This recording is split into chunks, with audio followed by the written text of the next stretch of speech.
Good afternoon po sa inyong lahat dyan. Ayan, for today's video mga kalandscape, share ko lang po sa inyo yung gagawin natin ngayong araw na to.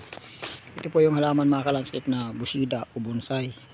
Ayan, papakita ko lang po sa inyo yan kung paano magpaugat po niyan, kung paano proseso niyan. Papakita ko po sa inyo para kahit paano mayroon po kayong matutunan kung paano magpapaugat ng busida na halaman. Ayan po mga kalandscape. Ayan, sige po mga kalandscape, kasi papakita ko na po sa inyo yung gagawin natin kung paano proseso nito. Okay, umpisa na po natin. Nalagyan na po mga kalandscape gagawin natin. Bali, bibiyakin lang po natin yung katawan ng halaman na to.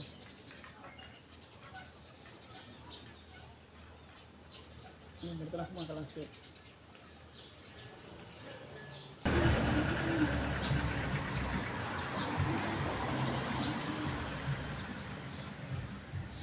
Ito na po mga kalandscape. Bali, biniyak lang po natin yung katawan niya. Ganyan lang po mga kalandscape ang diskarte.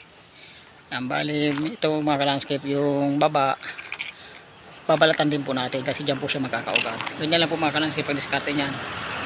Ayan, bali, bibiyakin lang po natin siya. Hatiin lang po yung katawan. Ayan, after nyan mamaya, papakita ko po sa inyo mga kalandscape yung proseso niyan. Kung paano natin yan mabalutin. Ito na po mga kalandscape yung gagamitin natin. Ito po yung tinatawag na mousse. Ito naman po yung plastic na pambalot natin. Saka ito yung straw, yung pantali natin. Ngayon po mga kalandscape, ilalagay na po natin. Unahin muna natin tong plastic. Yan, lalagay sa loob. Yan lang mga kalandscape. Ipitin nyo muna siya mga kalandscape. Ganito po siya. Pasok nyo muna sa gitna. After po nito, ilalagay nyo na po tong mousse. Ayan, ganda lang po mga kalandscape. Ang diskarte niyan. Kailangan po mga kalandscape, yung pag-ipit nyo, yung pagtali nyo nito, kailangan may ipit na may ipit. Ganyan lang po mga kalandscape.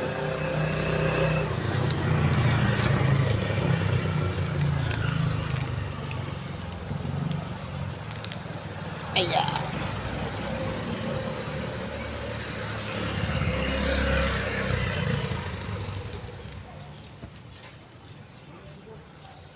Ayan po mga kalandscape, itali na po natin.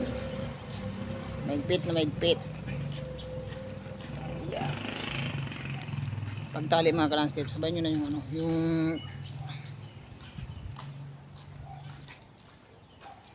ayan, ganda lang po mga kalandscape pag diskarte kung paano magpaugat ng busida. Ngayon po mga kalandscape, papakita ko na po sa inyo yung may ugat na ganito rin po yung ginawa natin. Ay, papakita ko lang po sa inyo. Ito na po siya mga kalandscape. Ito, ganun din po yung ginawa natin dito sa mga to. Para-pares lang po yung ginawa natin kanina. Ito mga kalandscape, pares lang po to. Ngayon po, bubuksan na po natin para makita nyo yung may ugat na.